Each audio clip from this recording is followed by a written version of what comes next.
ಓಂ ಶಾಂತಿ.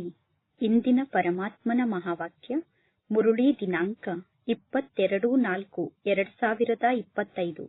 ಬಾಪ್ತಾದ ಮಧುಬನ. ಮಧುರ ಮಕ್ಕಳೇ, ನಿಮ್ಮ ಈ ಸಮಯ ಬಹಳಷ್ಟು ಅಮೂಲ್ಯವಾದ ಸಮಯ ಆಗಿದೆ. ಈ ಸಮಯದಲ್ಲಿ ನೀವು ಪರಮಾತ್ಮ ತಂದೆಗೆ ಸಂಪೂರ್ಣ ಸಹಯೋಗಿಗಳಾಗಿ ಸಹಯೋಗಿ ಮಕ್ಕಳೇ ಶ್ರೇಷ್ಠ ಪದವಿಯನ್ನು ಪಡೆದುಕೊಳ್ಳುತ್ತಾರೆ. ಇಂದಿನ ಪ್ರಶ್ನೆ ಆಗಿದೆ, ಸೇವಾದಾರಿ ಮಕ್ಕಳು ಎಂದು ಯಾವ ಮಾತಿನ ನೆಪವನ್ನು ಹೇಳಲು ಸಾಧ್ಯವಿಲ್ಲ? ಉತ್ತರ: ಬಾಬಾ, ಇಲ್ಲಿ ಬಿಸಿಲಿದೆ, ಇಲ್ಲಿ ಚಳಿ ಇದೆ, ಆದ್ದರಿಂದ ನಾನು ಈ ಸ್ಥಾನದಲ್ಲಿ ಸೇವೆಯನ್ನು ಮಾಡಲು ಸಾಧ್ಯ ಇಲ್ಲ ಎಂದು ಸೇವಾದಾರಿ ಮಕ್ಕಳು ಹೇಳಲು ಸಾಧ್ಯ ಇಲ್ಲ. ಬಿಸಿಲು ಸ್ವಲ್ಪ ಜಾಸ್ತಿ ಆದ ತಕ್ಷಣ, ಚಳಿ ಸ್ವಲ್ಪ ಜಾಸ್ತಿ ಆದ ತಕ್ಷಣ ನೀವು ಬಹಳಷ್ಟು ಸೂಕ್ಷ್ಮ ಆಗಬಾರದು. ನನಗೆ ಈ ಚಳಿಯನ್ನು ಸಹನೆ ಮಾಡಿಕೊಳ್ಳಲು ಸಾಧ್ಯ ಇಲ್ಲ, ನನಗೆ ಈ ಬಿಸಿಲನ್ನು ಸಹನೆ ಮಾಡಿಕೊಳ್ಳಲು ಸಾಧ್ಯ ಇಲ್ಲ ಎಂದು ನೀವು ಹೇಳಬಾರದು.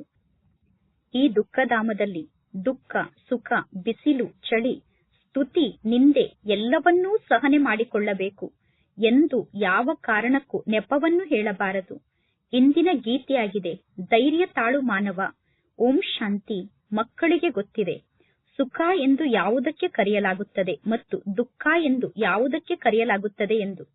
ಈ ಜೀವನದಲ್ಲಿ ಯಾವಾಗ ಸುಖ ಸಿಗುತ್ತದೆ, ಯಾವಾಗ ದುಃಖ ಸಿಗುತ್ತದೆ ಅನ್ನುವುದು ಕೇವಲ ಬ್ರಾಹ್ಮಣ ಮಕ್ಕಳಾದ ನೀವು ನಂಬರ್ ವಾರ್ ಪುರುಷಾರ್ಥದ ಅನುಸಾರ ಅರ್ಥ ಮಾಡಿಕೊಂಡಿದ್ದೀರಾ. ಇದು ದುಃಖದ ಜಗತ್ತಾಗಿದೆ. ಈ ದುಃಖದ ಜಗತ್ತಿನಲ್ಲಿ ಸ್ವಲ್ಪ ಸಮಯಕ್ಕೋಸ್ಕರ ದುಃಖ, ಸುಖ, ಮಹಿಮೆ, ನಿಂದನೆ ಎಲ್ಲವನ್ನೂ ಸಹನೆ ಮಾಡಿಕೊಳ್ಳಬೇಕಾಗುತ್ತದೆ. ಸುಖ, ದುಃಖ, ಬಿಸಿಲು, ಚಳಿ, ಮಹಿಮೆ, ನಿಂದನೆ ಎಲ್ಲವನ್ನು ನೀವೀಗ ಪಾರು ಮಾಡಬೇಕು. ಬಿಸಿಲು ಸ್ವಲ್ಪ ಜಾಸ್ತಿ ಆದ ತಕ್ಷಣ ಕೆಲವರು ಹೇಳುತ್ತಾರೆ, ನಾನು ತಂಪಾದ ಸ್ಥಾನದಲ್ಲಿ ಇರಬೇಕು ಎಂದು. ಈಗ ಮಕ್ಕಳಾದ ನೀವು ಬಿಸಿಲಿನಲ್ಲೂ ಕೂಡ ಸೇವೆಯನ್ನು ಮಾಡಬೇಕು. ಈಗ ಮಕ್ಕಳಾದ ನೀವು ಬಿಸಿಲಿದ್ದರೂ ಕೂಡ ಸೇವೆಯನ್ನು ಮಾಡಬೇಕು ಮತ್ತು ಮಕ್ಕಳಾದ ನೀವು ಚಳಿ ಇದ್ದರೂ ಕೂಡ ಚಳಿಯಲ್ಲಿ ಸೇವೆಯನ್ನು ಮಾಡಲೇಬೇಕು. ಕಲಿಯುಗದ ಈ ಸಮಯದಲ್ಲಿ ಸ್ವಲ್ಪ ಜಾಸ್ತಿ ದುಃಖದ ಅನುಭವ ಆದರೂ ಕೂಡ ಇದೇನು ಹೊಸ ಮಾತಲ್ಲ, ಏಕೆಂದರೆ ಇದು ದುಃಖಧಾಮ ಆಗಿದೆ. ಈಗ ಮಕ್ಕಳಾದ ನೀವು ಸುಖಧಾಮಕ್ಕೆ ಹೋಗುವಂತಹ ಸಂಪೂರ್ಣ ಪುರುಷಾರ್ಥವನ್ನು ಮಾಡಬೇಕು. ಈಗ ಇದು ನಿಮ್ಮ ಬೆಲೆ ಬಾಳುವಂತಹ ಅಮೂಲ್ಯ ಸಮಯ ಆಗಿದೆ. ಈ ಸಮಯದಲ್ಲಿ ನೆಪವನ್ನು ಹೇಳಿ ನೀವು ಜೀವನವನ್ನು ನಡೆಸಲು ಸಾಧ್ಯ ಇಲ್ಲ. ಈ ಅಮೂಲ್ಯ ಸಮಯದಲ್ಲಿ ನೆಪವನ್ನು ಹೇಳಿದರೆ ನಡೆಯುವುದಿಲ್ಲ. ಪರಮಾತ್ಮ ತಂದೆ ಸೇವಾದಾರಿ ಮಕ್ಕಳಿಗೆ ಹೇಳುತ್ತಾರೆ, ಯಾರಿಗೆ ಸೇವೆಯನ್ನು ಹೇಗೆ ಮಾಡುವುದು ಅನ್ನುವುದು ಗೊತ್ತಿಲ್ಲವೋ ಅವರು ಯಾವ ಕೆಲಸಕ್ಕೂ ಉಪಯೋಗಕ್ಕೆ ಬರುವುದಿಲ್ಲ. ಪರಮಾತ್ಮ ತಂದೆ ಬಂದಿರುವುದೇ ಭಾರತವನ್ನು ಸುಖಧಾಮವನ್ನು ಮಾಡಲು. ಕೇವಲ ಭಾರತವನ್ನಷ್ಟೇ ಅಲ್ಲ, ಇಡೀ ವಿಶ್ವವನ್ನೇ ಸುಖಧಾಮವನ್ನಾಗಿ ಮಾಡುವುದಕ್ಕೋಸ್ಕರ ಪರಮಾತ್ಮ ತಂದೆ ಬಂದಿದ್ದಾರೆ. ಅಂದ ಮೇಲೆ ಬ್ರಾಹ್ಮಣ ಮಕ್ಕಳಾದ ನೀವು ಪರಮಾತ್ಮ ತಂದೆಗೆ ಸಹಯೋಗಿಗಳಾಗಬೇಕು. ಈಗ ಪರಮಾತ್ಮ ತಂದೆ ಬಂದಿದ್ದಾರೆ ಅಂದ ಮೇಲೆ ನಾವು ಪರಮಾತ್ಮ ತಂದೆಯ ಮತದಂತೆ ನಡೆಯಬೇಕು.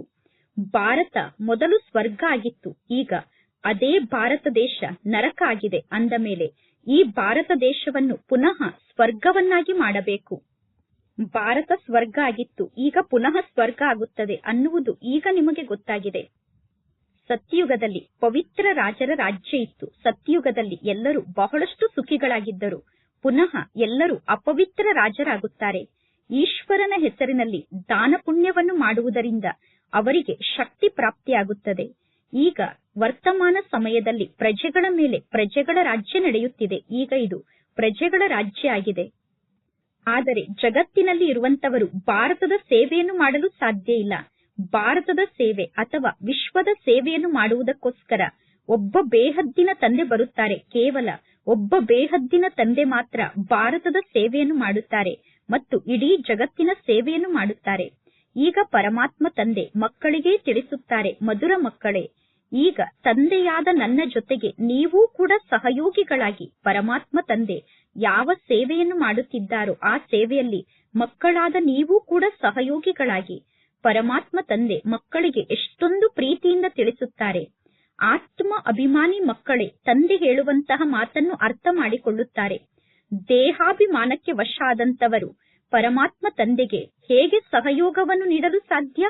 ಏಕೆಂದರೆ ಎಲ್ಲರೂ ಮಾಯೆಯ ಬಂಧನದಲ್ಲಿ ಸಿಕ್ಕಿ ಹಾಕಿಕೊಂಡಿದ್ದಾರೆ. ಈಗ ಪರಮಾತ್ಮ ತಂದೆ ಮಕ್ಕಳಿಗೆ ಆದೇಶವನ್ನು ನೀಡಿದ್ದಾರೆ.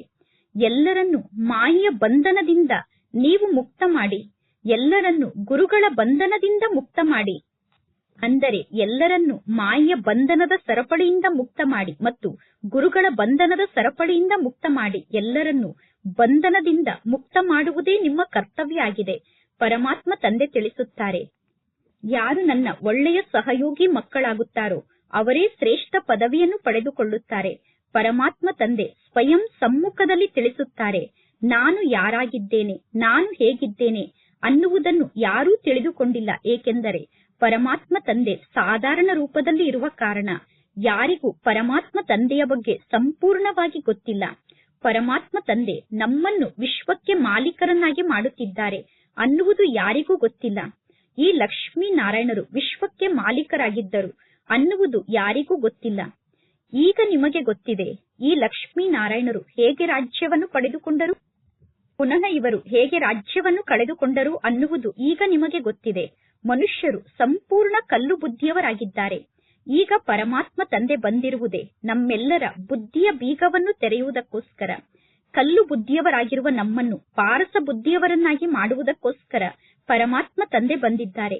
ಪರಮಾತ್ಮ ತಂದೆ ತಿಳಿಸುತ್ತಾರೆ, ಈಗ ನೀವು ನನಗೆ ಸಹಯೋಗಿಗಳಾಗಿ ಈಶ್ವರನ ಸೇವಾದಾರಿಗಳು ಎಂದು ಜಗತ್ತಿನ ಜನ ಹೇಳುತ್ತಾರೆ. ಆದರೆ ಜಗತ್ತಿನ ಜನ ಈಶ್ವರ ತಂದೆಗೆ ಸಹಯೋಗಿಗಳಾಗುವುದಿಲ್ಲ. ಪರಮಾತ್ಮ ತಂದೆ ಬಂದು ಯಾವ ಆತ್ಮರನ್ನು ಪಾವನರನ್ನಾಗಿ ಮಾಡುತ್ತಾರೋ ಅಂತಹ ಆತ್ಮರಿಗೆ ಪರಮಾತ್ಮ ತಂದೆ ಪುನಃ ತಿಳಿಸುತ್ತಾರೆ, ನೀವೀಗ ಅನ್ಯರನ್ನೂ ಕೂಡ ನಿಮ್ಮ ಸಮಾನ ಮಾಡಿಕೊಳ್ಳಿ, ನೀವೀಗ ನನ್ನ ಶ್ರೀಮತದಂತೆ ನಡೆಯಿರಿ.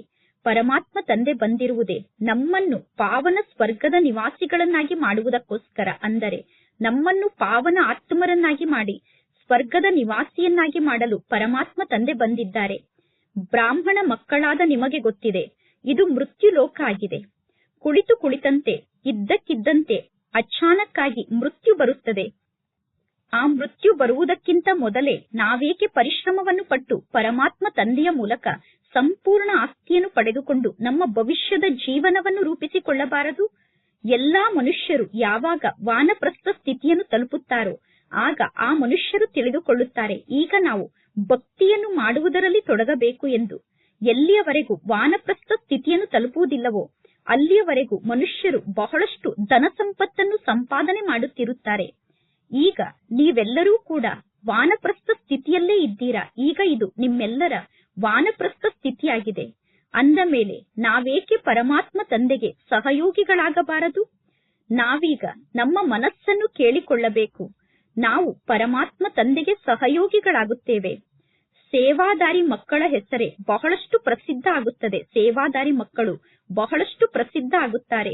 ಏಕೆಂದರೆ ಸೇವಾದಾರಿ ಮಕ್ಕಳು ಬಹಳಷ್ಟು ಪರಿಶ್ರಮವನ್ನು ಪಡುತ್ತಾರೆ. ಯೋಗದಲ್ಲಿ ಸ್ಥಿತ ಆದಾಗ ಮಾತ್ರ ನೀವು ಸೇವೆಯನ್ನು ಮಾಡಲು ಸಾಧ್ಯ. ನೀವೀಗ ಪರಮಾತ್ಮ ತಂದೆಯನ್ನು ನೆನಪು ಮಾಡಿ ನೆನಪಿನ ಶಕ್ತಿಯ ಮೂಲಕ ಇಡೀ ಜಗತ್ತನ್ನೇ ಪವಿತ್ರ ಜಗತ್ತನ್ನಾಗಿ ಮಾಡಬೇಕು. ಇಡೀ ವಿಶ್ವವನ್ನು ಪಾವನ ವಿಶ್ವವನ್ನಾಗಿ ಮಾಡಲು ನೀವು ನಿಮಿತ್ತ ಆಗಿದ್ದೀರಾ. ನಿಮಗೋಸ್ಕರ ಪುನಃ ಪವಿತ್ರ ಜಗತ್ತೂ ಕೂಡ ಅವಶ್ಯವಾಗಿ ಬೇಕು. ಆದ್ದರಿಂದ ಈ ಪತಿತ ಜಗತ್ತಿನ ವಿನಾಶ ಕೂಡ ಆಗಲೇಬೇಕು. ಪರಮಾತ್ಮ ತಂದೆ ತಿಳಿಸುತ್ತಾರೆ, ನೀವೀಗ ಎಲ್ಲರಿಗೂ ತಿಳಿಸಿ ದೇಹಾಭಿಮಾನವನ್ನು ತ್ಯಾಗ ಮಾಡಿ ಎಂದು. ದೇಹಾಭಿಮಾನವನ್ನು ತ್ಯಾಗ ಮಾಡಿ ಒಬ್ಬ ಪರಮಾತ್ಮ ತಂದೆಯನ್ನು ನೆನಪು ಮಾಡಿ ಎಂದು ನೀವೀಗ ಎಲ್ಲರಿಗೂ ತಿಳಿಸಬೇಕು. ಏಕೆಂದರೆ ಆ ಪರಮಾತ್ಮ ತಂದೆ ಪತಿತ ಪಾವನ ತಂದೆಯಾಗಿದ್ದಾರೆ. ಎಲ್ಲರೂ ಆ ಪರಮಾತ್ಮ ತಂದೆಯನ್ನು ನೆನಪು ಮಾಡುತ್ತಿರುತ್ತಾರೆ. ಸಾಧು ಸಂತರು ಮುಂತಾದವರು ಕೂಡ ಬೆರಳನ್ನು ಮೇಲೆ ಮಾಡಿ ಪರಮಾತ್ಮ ತಂದೆ ಒಬ್ಬರೇ ಆಗಿದ್ದಾರೆ ಎಂದು ಸೂಚನೆಯನ್ನು ನೀಡುತ್ತಾರೆ. ಆ ಒಬ್ಬ ಪರಮಾತ್ಮ ತಂದೆ ಸರ್ವರಿಗೂ ಸುಖವನ್ನು ನೀಡುವಂತಹ ತಂದೆಯಾಗಿದ್ದಾರೆ ಎಂದು ಎಲ್ಲಾ ಸಾಧು ಸಂತರು ಪರಮಾತ್ಮ ತಂದೆಯ ಕಡೆ ಬೆರಳನ್ನು ಮಾಡಿ ಸೂಚನೆಯನ್ನು ನೀಡುತ್ತಾರೆ. ಈಶ್ವರ ಅಥವಾ ಪರಮಾತ್ಮ ಎಂದು ಹೇಳುತ್ತಾರೆ. ಆದರೆ ಆ ಈಶ್ವರ ತಂದೆಯ ಬಗ್ಗೆ, ಪರಮಾತ್ಮ ತಂದೆಯ ಬಗ್ಗೆ ಯಾರಿಗೂ ಗೊತ್ತಿಲ್ಲ. ಕೆಲವರು ಗಣೇಶನನ್ನು ನೆನಪು ಮಾಡುತ್ತಾರೆ, ಕೆಲವರು ಹನುಮಂತನನ್ನು ನೆನಪು ಮಾಡುತ್ತಾರೆ, ಕೆಲವರು ತಮ್ಮ ಗುರುವನ್ನು ನೆನಪು ಮಾಡುತ್ತಾರೆ. ಈಗ ನಿಮಗೆ ಗೊತ್ತಿದೆ, ಇದೆಲ್ಲ ಭಕ್ತಿ ಮಾರ್ಗ ಆಗಿದೆ. ಭಕ್ತಿ ಮಾರ್ಗ ಅಂತೂ ಅರ್ಧ ಕಲ್ಪದವರೆಗೂ ನಡೆಯುತ್ತದೆ. ದೊಡ್ಡ ದೊಡ್ಡ ಋಷಿ ಮುನಿಗಳು ಕೂಡ ಪರಮಾತ್ಮ ತಂದೆಯ ಬಗ್ಗೆ ನಮಗೆ ಗೊತ್ತಿಲ್ಲ ಗೊತ್ತಿಲ್ಲ ಎಂದು ಹೇಳುತ್ತಾ ಬಂದಿದ್ದಾರೆ. ರಚಯಿತ ಆದಂತಹ ಪರಮಾತ್ಮ ತಂದೆಯ ಬಗ್ಗೆ ನಮಗೆ ಗೊತ್ತಿಲ್ಲ. ಪರಮಾತ್ಮ ತಂದೆಯ ರಚನೆಯ ಬಗ್ಗೆ ನಮಗೆ ಗೊತ್ತಿಲ್ಲ ಎಂದು ಎಲ್ಲರೂ ಹೇಳುತ್ತಾರೆ. ಈಗ ಪರಮಾತ್ಮ ತಂದೆ ತಿಳಿಸುತ್ತಾರೆ, ಆ ಗುರುಗಳು ತ್ರಿಕಾಲದರ್ಶಿಗಳಂತೂ ಅಲ್ಲ, ಬೀಜರೂಪ ಒಬ್ಬ ಪರಮಾತ್ಮ ತಂದೆಯಾಗಿದ್ದಾರೆ. ಜ್ಞಾನದ ಸಾಗರ ಒಬ್ಬ ಪರಮಾತ್ಮ ತಂದೆಯಾಗಿದ್ದಾರೆ. ಆ ಪರಮಾತ್ಮ ತಂದೆ ಭಾರತದಲ್ಲೇ ಬರುತ್ತಾರೆ. ಶಿವ ಜಯಂತಿಯನ್ನೂ ಕೂಡ ಭಾರತದಲ್ಲೇ ಆಚರಣೆ ಮಾಡಲಾಗುತ್ತದೆ ಮತ್ತು ಗೀತಾ ಜಯಂತಿಯನ್ನೂ ಕೂಡ ಭಾರತದಲ್ಲೇ ಆಚರಣೆ ಮಾಡುತ್ತಾರೆ. ಗೀತಾ ಜಯಂತಿಯ ಸಮಯದಲ್ಲಿ ಎಲ್ಲರೂ ಶ್ರೀಕೃಷ್ಣನನ್ನು ನೆನಪು ಮಾಡುತ್ತಾರೆ, ಏಕೆಂದರೆ ಪರಮಾತ್ಮ ಶಿವ ತಂದೆಯ ಬಗ್ಗೆ ಯಾರಿಗೂ ಗೊತ್ತಿಲ್ಲ. ಪರಮಾತ್ಮ ಶಿವ ತಂದೆ ತಿಳಿಸುತ್ತಾರೆ, ನಾನೇ ಪತಿತ ಪಾವನ ಆಗಿದ್ದೇನೆ, ನಾನೇ ಜ್ಞಾನದ ಸಾಗರ ಆಗಿದ್ದೇನೆ. ಶ್ರೀಕೃಷ್ಣನಿಗೆ ಪತಿತ ಪಾವನ ಅಥವಾ ಜ್ಞಾನದ ಸಾಗರ ಎಂದು ಕರೆಯಲು ಸಾಧ್ಯ ಇಲ್ಲ. ಅಂದ ಮೇಲೆ ಗೀತೆಯ ಭಗವಂತ ಯಾರಾಗಿದ್ದಾರೆ ಅನ್ನುವ ಚಿತ್ರ ಬಹಳ ಒಳ್ಳೆಯ ಚಿತ್ರ ಆಗಿದೆ. ಪರಮಾತ್ಮ ತಂದೆ ಇಷ್ಟೆಲ್ಲಾ ಚಿತ್ರವನ್ನು ನಿರ್ಮಾಣ ಮಾಡಿಸುತ್ತಿದ್ದಾರೆ. ಮಕ್ಕಳ ಕಲ್ಯಾಣಕ್ಕೋಸ್ಕರ ಪರಮಾತ್ಮ ತಂದೆ ಇಷ್ಟೆಲ್ಲಾ ಚಿತ್ರವನ್ನು ನಿರ್ಮಾಣ ಮಾಡಿಸುತ್ತಾರೆ. ಶಿವ ತಂದೆಯ ಸಂಪೂರ್ಣ ಮಹಿಮೆಯನ್ನು ನೀವು ಚಿತ್ರದಲ್ಲಿ ಬರೆಯಬೇಕು. ಚಿತ್ರದ ಕೆಳಗಡೆ ಶಿವ ತಂದೆಯ ಸಂಪೂರ್ಣ ಮಹಿಮೆಯನ್ನು ಬರೆಯಬೇಕು. ಶಿವ ತಂದೆಯ ಮಹಿಮೆಯೇ ಎಲ್ಲಾ ಮಾತಿಗೂ ಆಧಾರಿತ ಆಗಿದೆ. ಯಾರೆಲ್ಲ ಆತ್ಮರು ಮೇಲಿನಿಂದ ಈ ಸೃಷ್ಟಿಗೆ ಬರುತ್ತಾರೋ, ಮೇಲಿನಿಂದ ಬರುವಾಗ ಅವರು ಪವಿತ್ರ ಆತ್ಮರೇ ಆಗಿರುತ್ತಾರೆ. ಪವಿತ್ರರಾಗದೆ ಯಾರು ವಾಪಸ್ ಮನೆಗೆ ಹೋಗಲು ಸಾಧ್ಯ ಇಲ್ಲ. ಮುಖ್ಯ ಮಾತು ಅಂದರೆ ಪವಿತ್ರರಾಗುವುದೇ ಆಗಿದೆ. ಪವಿತ್ರರಾಗುವುದೇ ಮುಖ್ಯ ಮಾತಾಗಿದೆ. ಪರಮಧಾಮ ಪವಿತ್ರ ಧಾಮ ಆಗಿದೆ. ಅಲ್ಲಿ ಎಲ್ಲಾ ಆತ್ಮರು ನಿವಾಸವನ್ನು ಮಾಡುತ್ತಾರೆ. ಆತ್ಮರಾದ ನೀವೆಲ್ಲರೂ ಈ ಜಗತ್ತಿಗೆ ಬಂದು ಪಾತ್ರವನ್ನು ಅಭಿನಯ ಮಾಡುತ್ತಾ ಮಾಡುತ್ತಾ ಪತಿತರಾಗಿದ್ದೀರಾ. ಅಂದ ಮೇಲೆ ಎಲ್ಲರಿಗಿಂತ ಜಾಸ್ತಿ ಯಾರು ಪಾವನ ಆತ್ಮರಾಗಿರುತ್ತಾರೋ ಪುನಃ ಅವರೇ ಈಗ ಪವಿತ್ರರಾಗಿದ್ದಾರೆ. ದೇವಿ ದೇವತಾ ಧರ್ಮದ ಹೆಸರು ಚಿಹ್ನೆ ಕೂಡ ಈಗ ಮಾಯ ಆಗಿಬಿಟ್ಟಿದೆ. ದೇವತಾ ಧರ್ಮ ಎಂದು ಹೆಸರನ್ನು ಇಡುವ ಬದಲು ಹಿಂದೂ ಧರ್ಮ ಎಂದು ಹೆಸರನ್ನು ಇಟ್ಟಿದ್ದಾರೆ. ಈಗ ನೀವು ಸ್ವರ್ಗದ ರಾಜ್ಯವನ್ನು ಪಡೆದುಕೊಳ್ಳುತ್ತೀರಾ, ಪುನಃ ನೀವೇ ರಾಜ್ಯವನ್ನು ಕಳೆದುಕೊಳ್ಳುತ್ತೀರಾ. ಇದು ಸೋಲು ಮತ್ತು ಗೆಲುವಿನ ಆಟ ಆಗಿದೆ. ಮಾಯೆಗೆ ಸೋತರೆ ನೀವು ಸೋತಂತೆ, ಮಾಯೆಯನ್ನು ಗೆದ್ದರೆ ನೀವು ಗೆದ್ದಂತೆ. ಮನುಷ್ಯರು ರಾವಣನ ಬಹಳ ದೊಡ್ಡ ಮೂರ್ತಿಯನ್ನು ನಿರ್ಮಾಣ ಮಾಡುತ್ತಾರೆ. ಬಹಳಷ್ಟು ಹಣವನ್ನು ಖರ್ಚು ಮಾಡಿ ರಾವಣನ ಮೂರ್ತಿಯನ್ನು ನಿರ್ಮಾಣ ಮಾಡುತ್ತಾರೆ. ಪುನಃ ಒಂದೇ ದಿನದಲ್ಲಿ ಆ ಮೂರ್ತಿಯನ್ನು ಸಂಪೂರ್ಣ ಸಮಾಪ್ತಿ ಮಾಡುತ್ತಾರೆ. ಅಂದ ಮೇಲೆ ರಾವಣ ನಮ್ಮ ಶತ್ರು ಆಗಿದ್ದಾನೆ ತಾನೆ. ಆದರೆ ರಾವಣನ ಮೂರ್ತಿಯನ್ನು ನಿರ್ಮಾಣ ಮಾಡಿ ಮೂರ್ತಿಯನ್ನು ಸುಡುವುದು ಇದೆಲ್ಲ ಗೊಂಬೆಯ ಆಟ ಆಗಿದೆ. ಪರಮಾತ್ಮ ಶಿವ ತಂದೆಯ ಚಿತ್ರವನ್ನು ನಿರ್ಮಾಣ ಮಾಡಿ ಆ ಶಿವಲಿಂಗುಗಳ ಪೂಜೆಯನ್ನು ಮಾಡಿ ಪುನಃ ಆ ಲಿಂಗುಗಳನ್ನು ಒಡೆದು ಹಾಕುತ್ತಾರೆ. ದೇವಿಯರ ಚಿತ್ರವನ್ನು ಕೂಡ ನಿರ್ಮಾಣ ಮಾಡಿ ಆ ದೇವಿಯ ಮೂರ್ತಿಯನ್ನು ತೆಗೆದುಕೊಂಡು ಹೋಗಿ ನೀರಿನಲ್ಲಿ ಮುಳುಗಿಸುತ್ತಾರೆ. ಜಗತ್ತಿನ ಜನ ಯಾವ ಮಾತನ್ನೂ ಅರ್ಥ ಮಾಡಿಕೊಂಡಿಲ್ಲ. ಈಗ ಪರಮಾತ್ಮ ತಂದೆಗೆ ಮಕ್ಕಳಾದ ನೀವು ಬೇಹದ್ದಿನ ಇತಿಹಾಸ ಮತ್ತು ಭೂಗೋಳದ ಬಗ್ಗೆ ಅರ್ಥ ಮಾಡಿಕೊಂಡಿದ್ದೀರಾ. ಈ ನಾಟಕ ಚಕ್ರ ಹೇಗೆ ತಿರುಗುತ್ತದೆ ಅನ್ನುವುದು ನಿಮಗೆ ಗೊತ್ತಿದೆ. ಸತ್ಯುಗ ಮತ್ತು ತ್ರೇತಾಯುಗದ ಬಗ್ಗೆ ಜಗತ್ತಿನಲ್ಲಿ ಯಾರಿಗೂ ಗೊತ್ತಿಲ್ಲ.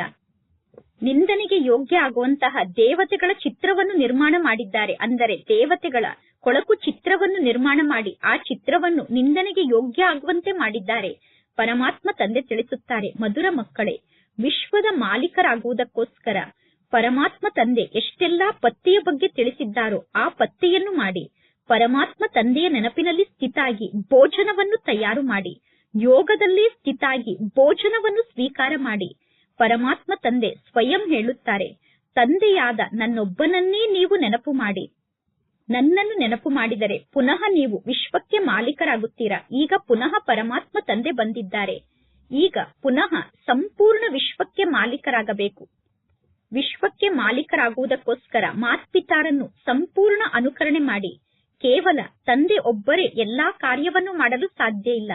ಸನ್ಯಾಸಿಗಳು ಹೇಳುತ್ತಾರೆ, ನಾವೆಲ್ಲರೂ ತಂದೆಯಾಗಿದ್ದೇವೆ, ಆತ್ಮವೇ ಪರಮಾತ್ಮ, ಆದ್ದರಿಂದ ನಾವೆಲ್ಲರೂ ತಂದೆ ಎಂದು ಅವರು ಹೇಳುತ್ತಾರೆ. ಈ ಮಾತು ತಪ್ಪು ಮಾತಾಗಿದೆ.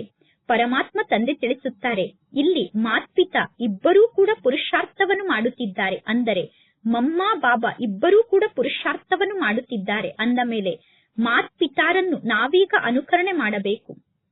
ಮಾತ್ಪಿತಾರನ್ನು ಅನುಕರಣೆ ಮಾಡಬೇಕು ಅನ್ನುವ ಶಬ್ದ ಈ ಸಂಗಮ ಯುಗದ ಶಬ್ದ ಆಗಿದೆ. ಈಗ ನಿಮಗೆ ಗೊತ್ತಿದೆ, ಯಾರು ವಿಶ್ವಕ್ಕೆ ಮಾಲೀಕರಾಗಿದ್ದರೋ, ಪವಿತ್ರ ಆತ್ಮರಾಗಿದ್ದರೋ, ಈಗ ಅದೇ ಆತ್ಮರು ಅಪವಿತ್ರ ಆತ್ಮರಾಗಿದ್ದಾರೆ. ಅಂದ ಮೇಲೆ ಈಗ ಪುನಃ ನಾವು ಪವಿತ್ರ ಆತ್ಮರಾಗುತ್ತಿದ್ದೇವೆ. ನಾವೀಗ ಪರಮಾತ್ಮ ತಂದೆಯ ಶ್ರೀಮತದಂತೆ ನಡೆದರೆ ಪರಮಾತ್ಮ ತಂದೆಯ ಮೂಲಕ ಅಂತಹ ದೇವತಾ ಪದವಿಯನ್ನು ಪ್ರಾಪ್ತಿ ಮಾಡಿಕೊಳ್ಳಬಹುದು. ಪರಮಾತ್ಮ ತಂದೆ ಬ್ರಹ್ಮನ ತನುವಿನ ಮೂಲಕ ಮಕ್ಕಳಿಗೆ ಆದೇಶವನ್ನು ನೀಡುತ್ತಾರೆ. ಅಂದ ಮೇಲೆ ಪರಮಾತ್ಮ ತಂದೆಯ ಆದೇಶದಂತೆ ನಡೆಯಬೇಕು. ಮಕ್ಕಳು ಪರಮಾತ್ಮ ತಂದೆಯನ್ನು ಅನುಕರಣೆ ಮಾಡುವುದೇ ಇಲ್ಲ. ಕೇವಲ ಬಾಬಾ ಬಾಬಾ ಎಂದು ಹೇಳುತ್ತಾ ಬಾಯನ್ನು ಮಧುರ ಮಾಡಿಕೊಳ್ಳುತ್ತಾರೆ. ಅಂದರೆ ಬಾಬಾ ಬಾಬಾ ಎಂದು ಹೇಳುತ್ತಾ ಬಾಯನ್ನು ಸಿಹಿ ಮಾಡಿಕೊಳ್ಳುತ್ತಾರೆ. ಪರಮಾತ್ಮ ತಂದೆಯನ್ನು ಅನುಕರಣೆ ಮಾಡುವಂತಹ ಮಕ್ಕಳಿಗೆ ಸುಪುತ್ರ ಮಕ್ಕಳು ಎಂದು ಕರೆಯಲಾಗುತ್ತದೆ. ನಿಮಗೆ ಗೊತ್ತಿದೆ, ಮಮ್ಮ ಬಾಬಾರವರನ್ನು ಅನುಕರಣೆ ಮಾಡುವುದರಿಂದ ನಾವು ದೇವತೆಗಳ ರಾಜ್ಯಕ್ಕೆ ಹೋಗುತ್ತೇವೆ. ಇದೆಲ್ಲ ಅರ್ಥ ಮಾಡಿಕೊಳ್ಳುವಂತಹ ಜ್ಞಾನದ ಮಾತಾಗಿದೆ. ಪರಮಾತ್ಮ ತಂದೆ ಮಕ್ಕಳಿಗೆ ಕೇವಲ ತಿಳಿಸುತ್ತಾರೆ, ತಂದೆಯಾದ ನನ್ನನ್ನು ನೀವು ನೆನಪು ಮಾಡಿ, ಆಗ ನಿಮ್ಮ ವಿಕರ್ಮ ವಿನಾಶ ಆಗುತ್ತದೆ. ತಂದೆಯಾದ ನನ್ನನ್ನು ನೀವು ನೆನಪು ಮಾಡಿ ಮತ್ತು ಯಾರೇ ಸಿಕ್ಕರು ಅವರಿಗೆ ನೀವು ತಿಳಿಸಬೇಕು, ನಾವು ಹೇಗೆ 84 ಜನ್ಮವನ್ನು ಪಡೆದುಕೊಳ್ಳುತ್ತಾ ಅಪವಿತ್ರ ಆತ್ಮರಾಗುತ್ತೇವೆ ಎಂದು. ಈಗ ಪುನಃ ಪವಿತ್ರರಾಗಬೇಕು. ಎಷ್ಟು ಜಾಸ್ತಿ ಸಮಯ ಪರಮಾತ್ಮ ತಂದೆಯನ್ನು ನೆನಪು ಮಾಡುತ್ತೀರೋ ಅಷ್ಟು ನೀವು ಪವಿತ್ರರಾಗುತ್ತಾ ಹೋಗುತ್ತೀರಾ. ಪರಮಾತ್ಮ ತಂದೆಯನ್ನು ಬಹಳಷ್ಟು ನೆನಪು ಮಾಡುವುದರಿಂದ ಹೊಸ ಜಗತ್ತಿನ ಆದಿಯಲ್ಲಿ ಮೊದಲು ನೀವು ಬರುತ್ತೀರಾ. ಪುನಃ ನೀವು ಅನ್ಯರನ್ನೂ ಕೂಡ ನಿಮ್ಮ ಸಮಾನ ಮಾಡಿಕೊಳ್ಳಬೇಕು. ಪ್ರದರ್ಶನದಲ್ಲಿ ಜ್ಞಾನವನ್ನು ತಿಳಿಸುವುದಕ್ಕೋಸ್ಕರ ಮಮ್ಮ ಬಾಬಾ ಹೋಗಲು ಸಾಧ್ಯ ಇಲ್ಲ. ವಿದೇಶದಿಂದ ಯಾರಾದರೂ ದೊಡ್ಡ ವ್ಯಕ್ತಿಗಳು ಭಾರತಕ್ಕೆ ಬಂದರೆ ಅವರನ್ನು ನೋಡುವುದಕ್ಕೋಸ್ಕರ ಬಹಳಷ್ಟು ಜನ ಹೋಗುತ್ತಾರೆ. ಯಾರು ಬಂದಿದ್ದಾರೆ ಅನ್ನುವುದನ್ನು ನೋಡುವುದಕ್ಕೋಸ್ಕರ ಬಹಳಷ್ಟು ಜನ ಹೋಗುತ್ತಾರೆ.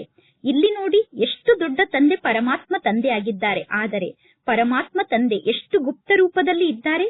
ಪರಮಾತ್ಮ ತಂದೆ ತಿಳಿಸುತ್ತಾರೆ, ನಾನು ಈ ಬ್ರಹ್ಮನ ತನುವಿನ ಮೂಲಕ ಮಾತನಾಡುತ್ತೇನೆ. ಅಂದ ಮೇಲೆ ಈ ಬ್ರಹ್ಮ ತಂದೆಯ ಮಾತಿಗೂ ಕೂಡ ನಾನೇ ಜವಾಬ್ದಾರ ಆಗಿದ್ದೇನೆ. ನೀವು ಸದಾ ತಿಳಿದುಕೊಳ್ಳಬೇಕು, ಶಿವತಂದೆ ನಮಗೆ ಈ ಮಾತನ್ನು ತಿಳಿಸುತ್ತಿದ್ದಾರೆ, ಶಿವತಂದೆ ನಮಗೆ ಈ ಜ್ಞಾನದ ಶಿಕ್ಷಣವನ್ನು ಕಲಿಸುತ್ತಿದ್ದಾರೆ ಎಂದು. ನೀವು ಇಲ್ಲಿ ಶಿವತಂದೆಯನ್ನೇ ನೋಡಬೇಕು. ಈ ಬ್ರಹ್ಮ ತಂದೆಯನ್ನು ನೋಡಬಾರದು. ಬ್ರಹ್ಮನ ತನುವಿನಲ್ಲಿ ಶಿವತಂದೆಯನ್ನೇ ನೋಡಬೇಕು. ಸ್ವಯಂ ಅನ್ನು ಆತ್ಮ ಎಂದು ತಿಳಿದುಕೊಳ್ಳಿ ಮತ್ತು ಪರಮಾತ್ಮ ತಂದೆಯನ್ನು ನೆನಪು ಮಾಡಿ, ನಾನು ಆತ್ಮ ಆಗಿದ್ದೇನೆ. ಆತ್ಮನಾದ ನನ್ನಲ್ಲಿ ಸಂಪೂರ್ಣ ಪಾತ್ರ ಫಿಕ್ಸ್ ಆಗಿದೆ. ಪರಮಾತ್ಮ ತಂದೆ ನೀಡುತ್ತಿರುವಂತಹ ಈ ಜ್ಞಾನ ನಮ್ಮ ಬುದ್ಧಿಯಲ್ಲಿ ಚಕ್ರದಂತೆ ತಿರುಗುತ್ತಿರಬೇಕು. ಯಾರ ಬುದ್ಧಿಯಲ್ಲಿ ಕೇವಲ ಜಗತ್ತಿನ ಮಾತು ಮಾತ್ರ ಇರುತ್ತದೆಯೋ ಅವರು ಜ್ಞಾನದ ಯಾವ ಮಾತನ್ನು ತಿಳಿದುಕೊಂಡಿರುವುದಿಲ್ಲ. ಅವರು ಸಂಪೂರ್ಣ ಕನಿಷ್ಠ ಆತ್ಮರಾಗಿ ಬಿಟ್ಟಿರುತ್ತಾರೆ. ಆದರೆ ಇಂತಿಂತಹ ಆತ್ಮರ ಕಲ್ಯಾಣವನ್ನು ಕೂಡ ಮಾಡಲೇಬೇಕು. ಅಂತಹ ಕನಿಷ್ಠ ಆತ್ಮರೂ ಕೂಡ ಸ್ವರ್ಗಕ್ಕೆ ಬರುತ್ತಾರೆ. ಆದರೆ ಅವರು ಸ್ವರ್ಗದಲ್ಲಿ ಶ್ರೇಷ್ಠ ಪದವಿಯನ್ನು ಪಡೆದುಕೊಳ್ಳುವುದಿಲ್ಲ. ಶಿಕ್ಷೆಯನ್ನು ಅನುಭವ ಮಾಡಿ ಅವರು ಸ್ವರ್ಗಕ್ಕೆ ಹೋಗುತ್ತಾರೆ. ಯಾರು ಶಿಕ್ಷೆಯನ್ನು ಅನುಭವ ಮಾಡಿ ಸ್ವರ್ಗಕ್ಕೆ ಹೋಗುತ್ತಾರೋ ಅವರು ಸ್ವರ್ಗದಲ್ಲಿ ಹೇಗೆ ಶ್ರೇಷ್ಠ ಪದವಿಯನ್ನು ಪಡೆದುಕೊಳ್ಳಲು ಸಾಧ್ಯ? ಪರಮಾತ್ಮ ತಂದೆ ಈ ಎಲ್ಲಾ ಜ್ಞಾನದ ಮಾತನ್ನು ಮಕ್ಕಳಿಗೆ ತಿಳಿಸಿದ್ದಾರೆ. ಒಂದನೆಯದಾಗಿ ನೀವು ಸ್ವದರ್ಶನ ಚಕ್ರಧಾರಿಗಳಾಗಿ ಮತ್ತು ಅನ್ಯರನ್ನೂ ಕೂಡ ಸ್ವದರ್ಶನ ಚಕ್ರಧಾರಿಯನ್ನಾಗಿ ಮಾಡಿ. ಯೋಗಿಗಳಲ್ಲೂ ಕೂಡ ನೀವೀಗ ಪಕ್ಕಾ ಯೋಗಿಗಳಾಗಿ ಮತ್ತು ಅನ್ಯರನ್ನೂ ಕೂಡ ಪಕ್ಕಾ ಯೋಗಿಯನ್ನಾಗಿ ಮಾಡಿ. ಪರಮಾತ್ಮ ತಂದೆ ತಿಳಿಸುತ್ತಾರೆ, ತಂದೆಯಾದ ನನ್ನನ್ನು ನೀವು ನೆನಪು ಮಾಡಿ ಎಂದು. ಪುನಃ ಮಕ್ಕಳಾದ ನೀವು ಹೇಳುತ್ತೀರಾ, ಪರಮಾತ್ಮ ತಂದೆ ನಿಮ್ಮ ನೆನಪನ್ನು ನಾವು ಮರೆತು ಬಿಡುತ್ತೇವೆ, ನಿಮ್ಮ ನೆನಪು ಮರೆತು ಹೋಗುತ್ತದೆ ಎಂದು. ತಂದೆ ಕೇಳುತ್ತಾರೆ, ತಂದೆಯ ನೆನಪು ಮರೆತು ಹೋಗುತ್ತದೆ ಎಂದು ಹೇಳಲು ನಿಮಗೆ ನಾಚಿಕೆ ಆಗುವುದಿಲ್ಲ ಏನು? ಬಹಳಷ್ಟು ಜನ ಮಕ್ಕಳು ಇಂಥವರಿದ್ದಾರೆ. ಆ ಮಕ್ಕಳು ಪರಮಾತ್ಮ ತಂದೆಯ ಸಮ್ಮುಖದಲ್ಲಿ ಸತ್ಯವನ್ನೂ ಕೂಡ ಹೇಳುವುದಿಲ್ಲ. ಬಹಳಷ್ಟು ಜನ ಮಕ್ಕಳು ತಂದೆಯನ್ನು ಮರೆಯುತ್ತಾರೆ. ಮರೆತರೂ ಕೂಡ ತಂದೆಯ ಸಮ್ಮುಖದಲ್ಲಿ ಸತ್ಯವನ್ನು ಹೇಳುವುದಿಲ್ಲ. ಪರಮಾತ್ಮ ತಂದೆ ತಿಳಿಸಿದ್ದಾರೆ, ಯಾರೇ ಬಂದರೂ ಕೂಡ ಅವರಿಗೆ ನೀವು ಪರಮಾತ್ಮ ತಂದೆಯ ಪರಿಚಯವನ್ನು ನೀಡಿ. ಈಗ ಈ 84 ಜನ್ಮದ ಚಕ್ರ ಪೂರ್ಣ ಆಗುತ್ತಿದೆ. ನಾವೀಗ ವಾಪಸ್ ಮನೆಗೆ ಹೋಗಬೇಕು. ರಾಮ ಕೂಡ ಹೋದರು, ರಾವಣ ಕೂಡ ಹೋದರು ಎಂದು ಹೇಳುತ್ತಾರೆ. ಆದರೆ ಈ ಶಬ್ದದ ಅರ್ಥವನ್ನು ತಿಳಿದುಕೊಳ್ಳುವುದು ಎಷ್ಟು ಸಹಜ ಆಗಿದೆ. ಅವಶ್ಯವಾಗಿ ಸಂಗಮ ಯುಗದ ಸಮಯ ಬರಲೇಬೇಕು ತಾನೆ. ಸಂಗಮ ಯುಗದ ಸಮಯದಲ್ಲಿ ರಾಮ ಮತ್ತು ರಾವಣನ ಪರಿವಾರ ಈ ಜಗತ್ತಿನಲ್ಲಿ ಇರುತ್ತದೆ. ಈಗ ನಿಮಗೆ ಗೊತ್ತಿದೆ, ಈಗ ಎಲ್ಲವೂ ವಿನಾಶ ಆಗುತ್ತದೆ. ಇನ್ನು ಕೆಲವು ಆತ್ಮರು ಮಾತ್ರ ಈ ಸೃಷ್ಟಿಯಲ್ಲಿ ಉಳಿದುಕೊಳ್ಳುತ್ತಾರೆ.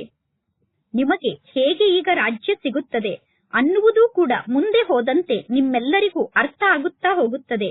ಮೊದಲೇ ಪರಮಾತ್ಮ ತಂದೆ ಎಲ್ಲಾ ಜ್ಞಾನದ ಮಾತನ್ನು ತಿಳಿಸುವುದಿಲ್ಲ. ಮೊದಲೇ ಎಲ್ಲಾ ಮಾತನ್ನು ತಿಳಿಸಿಬಿಟ್ಟರೆ ಆ ಆಟ ನಡೆಯಲು ಸಾಧ್ಯ ಇಲ್ಲ. ನೀವೀಗ ಸಾಕ್ಷಿಯಾಗಿ ಎಲ್ಲವನ್ನೂ ನೋಡಬೇಕು.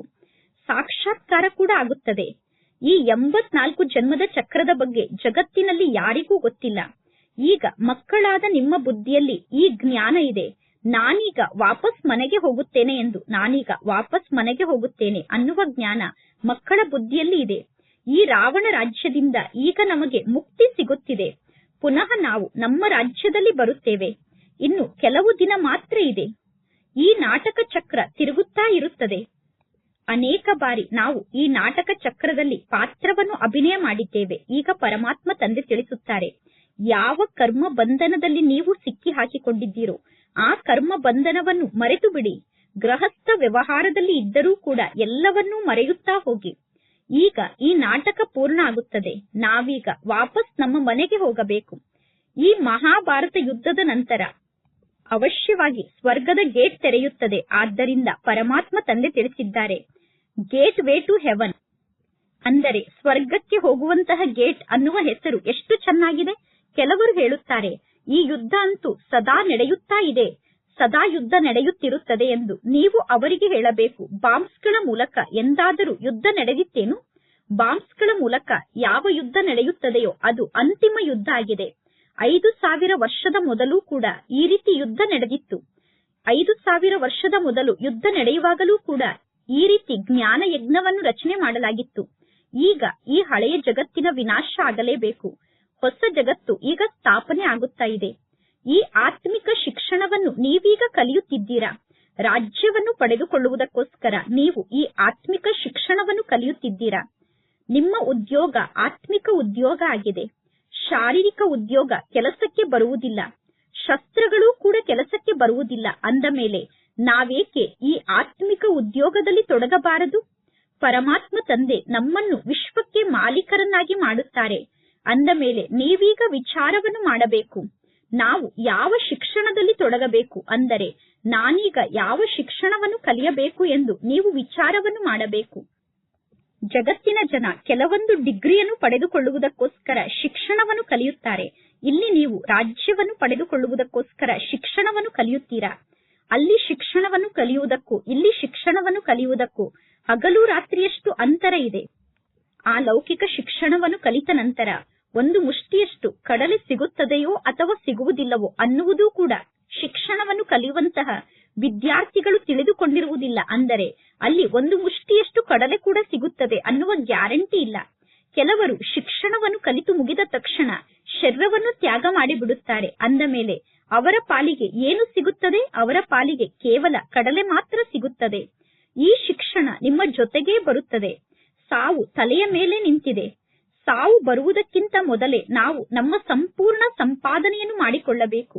ಇಲ್ಲಿ ಸಂಪಾದನೆಯನ್ನು ಮಾಡಿಕೊಳ್ಳುತ್ತಾ ಈ ಜಗತ್ತೇ ವಿನಾಶ ಆಗುತ್ತದೆ. ನಿಮ್ಮ ಈ ಜ್ಞಾನದ ಶಿಕ್ಷಣ ಪೂರ್ಣ ಆಗುತ್ತದೆ. ಯಾವಾಗ ನೀವು ಜ್ಞಾನದ ಶಿಕ್ಷಣವನ್ನು ಕಲಿಯುವುದನ್ನು ಪೂರ್ಣಗೊಳಿಸುತ್ತೀರೋ ಆಗ ವಿನಾಶ ಆಗುತ್ತದೆ. ನಿಮಗೆ ಗೊತ್ತಿದೆ, ಜಗತ್ತಿನಲ್ಲಿ ಎಷ್ಟೆಲ್ಲಾ ಜನ ಮನುಷ್ಯರಿದ್ದಾರೋ ಆ ಎಲ್ಲಾ ಮನುಷ್ಯರ ಮುಷ್ಟಿಯಲ್ಲಿ ಕೇವಲ ಕಡಲೆ ಇದೆ. ಆ ಮುಷ್ಟಿ ಕಡಲೆಯನ್ನೇ ಕೋತಿಯಂತೆ ಅವರೆಲ್ಲರೂ ಹಿಡಿದುಕೊಂಡು ಕುಳಿತುಕೊಂಡಿದ್ದಾರೆ. ಇಲ್ಲಿ ನೀವು ರತ್ನವನ್ನು ಪಡೆದುಕೊಳ್ಳುತ್ತಿದ್ದೀರಾ. ಅಂದ ಮೇಲೆ ಆ ಕಡಲೆಯ ಬಗ್ಗೆ ಇರುವ ಮಮತ್ವವನ್ನು ತ್ಯಾಗ ಮಾಡಿ, ಅಂದರೆ ಸ್ಥೂಲ ಧನ ಸಂಪತ್ತಿನ ಬಗ್ಗೆ ಇರುವ ಮಮತ್ವವನ್ನು ತ್ಯಾಗ ಮಾಡಿ. ಯಾವಾಗ ಜ್ಞಾನ ಚೆನ್ನಾಗಿ ಅರ್ಥ ಆಗುತ್ತದೆಯೋ ಆಗ ಅವರು ಹಿಡಿದುಕೊಂಡಂತಹ ಒಂದು ಮುಷ್ಟಿ ಕಡಲೆಯನ್ನು ಬಿಡುತ್ತಾರೆ. ಅಂದರೆ ಸ್ಥೂಲ ಧನ ಸಂಪತ್ತಿನ ಬಗ್ಗೆ ಇರುವ ಮೋಹವನ್ನು ತ್ಯಾಗ ಮಾಡುತ್ತಾರೆ. ಏಕೆಂದರೆ ಈಗ ಈ ಜಗತ್ತಿನಲ್ಲಿರುವ ಎಲ್ಲಾ ವಸ್ತುವು ಬೂದಿಯಾಗಿ ಹೋಗುತ್ತದೆ. ಅಂದರೆ ಎಲ್ಲಾ ವಸ್ತುಗಳ ವಿನಾಶ ಆಗುತ್ತದೆ. ಒಳ್ಳೆಯದು. ಮಧುರಾತಿ ಮಧುರ ಅಗಲಿ ಹೋಗಿ ಮರಳಿ ಸಿಕ್ಕಿರುವ ಮಕ್ಕಳ ಪ್ರತಿ ಮಾತ್ಪಿತಾ ಬಾಪ್ ದಾದಾರವರ ನೆನಪು, ಪ್ರೀತಿ ಹಾಗೂ ಸುಪ್ರಭಾತ. ಆತ್ಮಿಕ ಮಕ್ಕಳಿಗೆ ಆತ್ಮಿಕ ತಂದೆಯ ನಮಸ್ತೆ. ಆತ್ಮಿಕ ತಂದೆಗೆ ಆತ್ಮಿಕ ಮಕ್ಕಳ ನೆನಪು, ಪ್ರೀತಿ ಹಾಗೂ ನಮಸ್ತೆ ನಮಸ್ತೆ ನಮಸ್ತೆ. ಧಾರಣೆಗೋಸ್ಕರ ಮುಖ್ಯ ಸಾರ. ಫಸ್ಟ್ ಪಾಯಿಂಟ್, ಈ ಆತ್ಮಿಕ ಶಿಕ್ಷಣವನ್ನು ಕಲಿಯಬೇಕು ಮತ್ತು ಅನ್ಯರಿಗೂ ಕೂಡ ಈ ಆತ್ಮಿಕ ಶಿಕ್ಷಣವನ್ನು ಕಲಿಸಬೇಕು. ಅವಿನಾಶಿ ಜ್ಞಾನರತ್ನದಿಂದ ನಿಮ್ಮ ಮುಷ್ಟಿಯನ್ನು ತುಂಬಿಕೊಳ್ಳಬೇಕು. ಕಡಲೆಯ ಹಿಂದೆ ಹೋಗಿ ನಿಮ್ಮ ಸಮಯವನ್ನು ವ್ಯರ್ಥವಾಗಿ ಕಳೆದುಕೊಳ್ಳಬಾರದು. ಅಂದರೆ ಸ್ಥೂಲ ಸಂಪತ್ತಿನ ಹಿಂದೆ ಹೋಗಿ ಸಮಯವನ್ನು ವ್ಯರ್ಥವಾಗಿ ಕಳೆಯಬಾರದು. ಸೆಕೆಂಡ್ ಪಾಯಿಂಟ್, ಈಗ ಈ ನಾಟಕ ಪೂರ್ಣ ಆಗುತ್ತದೆ. ಆದ್ದರಿಂದ ಸ್ವಯಂ ಅನ್ನು ಕರ್ಮ ಬಂಧನದಿಂದ ಮುಕ್ತ ಮಾಡಿಕೊಳ್ಳಬೇಕು. ಸ್ವದರ್ಶನ ಚಕ್ರಧಾರಿ ಆಗಬೇಕು. ಮತ್ತು ಅನ್ಯರನ್ನು ಕೂಡ ಸ್ವದರ್ಶನ ಚಕ್ರಧಾರಿಯನ್ನಾಗಿ ಮಾಡಬೇಕು. ಮಾತ್ಪಿತಾರನ್ನು ಅನುಕರಣೆ ಮಾಡಿ ರಾಜ್ಯ ಪದವಿಗೆ ಅಧಿಕಾರಿಗಳಾಗಬೇಕು. ಇಂದಿನ ವರದಾನ ಆಗಿದೆ. ಸಂಕಲ್ಪವನ್ನು ಚೆಕ್ ಮಾಡಿಕೊಂಡು ವ್ಯರ್ಥದ ಖಾತೆಯನ್ನು ಸಮಾಪ್ತಿ ಮಾಡಿಕೊಳ್ಳುವಂತಹ ಸತ್ಯ ಸೇವಾದಾರಿಗಳಾಗಿ. ಸತ್ಯ ಸೇವಾದಾರಿಗಳು ಯಾರಾಗಿದ್ದಾರೆ ಅಂದರೆ, ಯಾರ ಪ್ರತಿಯೊಂದು ಸಂಕಲ್ಪ ಶಕ್ತಿಶಾಲಿಯಾಗಿದೆಯೋ ಅವರೇ ಸತ್ಯ ಸೇವಾದಾರಿ ಆಗಿದ್ದಾರೆ. ನಮ್ಮ ಒಂದು ಸಂಕಲ್ಪವೂ ಕೂಡ ಎಲ್ಲೂ ಕೂಡ ವ್ಯರ್ಥ ಆಗಬಾರದು. ಏಕೆಂದರೆ ನಾವು ಸೇವಾದಾರಿಗಳಾಗಿದ್ದೇವೆ. ಅಂದರೆ ವಿಶ್ವದ ಸ್ಟೇಜ್ನ ಮೇಲೆ ಪಾತ್ರವನ್ನು ಮಾಡುವಂತಹ ಸೇವಾದಾರಿಗಳು ನಾವು. ಇಡೀ ವಿಶ್ವ ನಮ್ಮನ್ನೇ ಕಾಪಿ ಮಾಡುತ್ತಿದೆ.